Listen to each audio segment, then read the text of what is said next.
Hi everyone, Gerry Dulac along with Ray Fittipaldo following the Mike Tomlin news conference every Tuesday afternoon down here at the UPMC Rooney Sports Complex. Your Steeler Report brought to you by Savinas, Kane and Gallucci, mesothelioma and asbestos lawyers with 85 years of experience. Call them for a free consultation. Ray, the shortest Mike Tomlin news conference of the year. Yeah. That's what happens when you don't have a game to recap. But here are the Steelers at 6-2. They're entering the second half of their schedule. They've positioned themselves nicely. They're atop the AFC North, but four of the remaining teams in these 9 games have among the teams with the best records in the league, including the 8-0 unbeaten Kansas City Chiefs. But it starts Sunday in Landover, Maryland, against the Commanders. 7-2. They are the upstart team in the National Football League. Yeah, Mike Tomlin spent a good portion of his time early on in the press conference talking about Jayden Daniels. He's one of the best rookies in this class, Gerry, and I don't know what you think, but going back to Ben Roethlisberger, I cannot remember another rookie quarterback having as much success as he's had. Not only is he good with his feet, he can throw, and he protects the football. When you add that up, along with their defense, that's why they're leading the NFC East. Yeah, and they've only turned the ball over 3 times through 9 games. But Ray, the one I would mention is that the Commanders are this year's version of the Houston Texans. Yeah. With their rookie quarterback C.J. Stroud. Last year, they went from 3 wins to a playoff team, and the Commanders are looking like they are going to do the same thing. They are 7-2. The Steelers in this second half, they get the Philadelphia Eagles, who are 6-2, the Baltimore Ravens twice, who are 6-3, and as I mentioned, the Kansas City Chiefs, who are 8-0, and then you sprinkle that in with the Cincinnati Bengals, who look like they may have turned this thing around. And these last 9 games are going to be a real telling and difficult stretch for the Steelers. Yeah, I mean, you go back to when the first schedule first came out, Gerry, people looked at the first half of that schedule. They said, Steelers better make hay there. They did. I give them credit for that. Now they have to show, are they a true contender in the AFC? And I think games like Sunday against the Commanders will go a long way in telling that. You mentioned the Bengals. They're 4-5 now, Gerry. They could still be a factor in the AFC. You know the Ravens are going to be a factor. So this second half is going to be a really brutal stretch for the Steelers, but we'll see how they come through. You know, Ray, you look at what these 2 3-game winning streaks that the Steelers have constructed.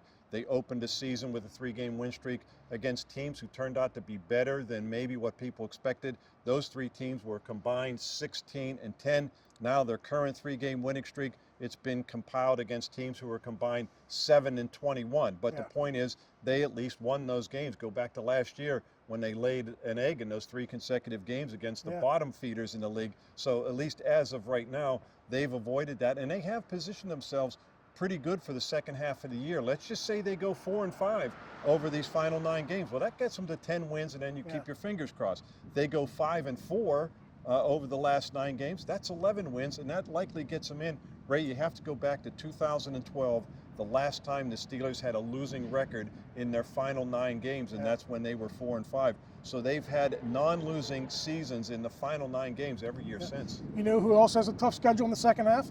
The Baltimore Ravens. It's even more difficult, maybe, I think. Yeah. So I think, Gerry, if you get to 11 wins, I think you put yourself in a position to either win the AFC North or at the very least be tied for it. I think the Steelers and Ravens are very similar right now with their records, similar back half of the schedule. So, we'll see if 11 wins can get it done. If they do that, you would think they would be in position to earn the number 3 or the number 4 seed in the AFC. They haven't done that since 2020. That was the year they lost to the Browns at home in the first round of the playoffs. You know, Ray, you mentioned, Jayden Daniels, what he's been able to do. When you see things like what they did 2 weeks ago with the Hail Mary pass, those types of magical things, that's what happens when you have a special player, and those things seem to carry through the season. But this guy can not only throw it, of course, he can run 500-some yards rushing, and that's probably a good warm-up for what they're going to see next week with Lamar Jackson. Yeah, this team, it's not only Jayden Daniels with his legs. Brian Robinson's a really good back. They've got Austin Eckler as well. So it's kind of like the Steelers. They've got a variety of guys who have contributed to that. It's not like they have one guy who is among the leaders in the NFC in rushing. But you mentioned the Commanders. Steelers got the Ravens twice in the second half. They can run the football. You know the Philadelphia Eagles can run the football. So when you go back and look at that Giants game where they gave up a season-high 157 yards rushing, they better get that corrected now before it becomes an issue later in the season. Ray, of course, the trade deadline is today, 4 p.m., and so far nothing from the Steelers, but Mike Tomlin was asked about it, of course, and he says, look, we are active participants in trade discussions, but we always are. I wouldn't read too much into it. Everybody, of course, would like the Steelers get a number 2 receiver. You know, if Christian Kirk doesn't get hurt, a season-ending injury last week, he might be a Steeler today, but they're also keeping their eye out to try and improve their depth at certain positions, quality depth. And when you look at where that could be, a backup nose tackle behind Keanu Benton with Montravius Adams out, and also an outside linebacker. Nick Herbig probably not going to return this week, probably one more week against the Ravens, but no DeMarvin Leal for the rest of the year.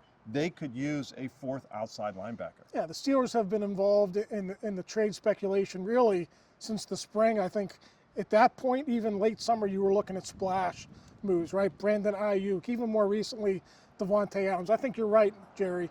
What you're going to see now, if they do anything, is a depth move. And I agree with you. I think both outside linebacker and defensive line could be bolstered, but any move they make would probably be a backup, somebody who could spell those guys up front. Of course, the offensive line has been the one position which has been ravaged by injuries, 3 season-ending injuries. Nate Herbig, James Daniels, and Troy Fautanu. They do get Zach Frazier back this week, or at least Mike Tomlin listed him as among the guys who are on the cusp, but they expect him back. Nick Herbig, as I said, probably one more game. And then you have a few others too, Dale, Mark, Ray. I do too much radio. Cordell Patterson is one of those players, Tyler Matakevich as well. And then Cory Trice, which would be big for the secondary. And listen, Cory Trice is still on IR, so they'll have to open up his 21-day window, likely on Wednesday when they practice again for the Commanders game. But yeah, it's nice to get some healthy bodies back. They've kind of been banged up. Mike Tomlin mentioned it. The bye week is nice. You could do a lot of self-scouting, but I think the most important thing, resting those players who are a little bit banged up, and we'll see how many they get back this week.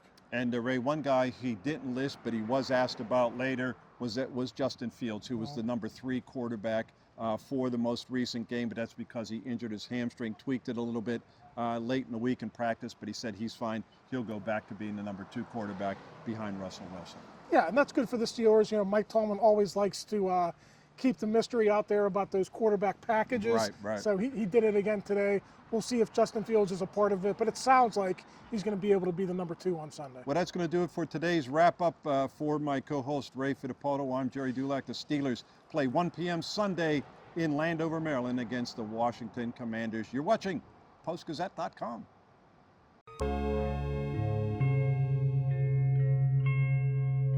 Thank you for checking out this content from Post-Gazette Sports. If you watch this video on YouTube, please like the video and subscribe to our channel. For all of the sports coverage the Post-Gazette has to offer, visit post-gazette.com.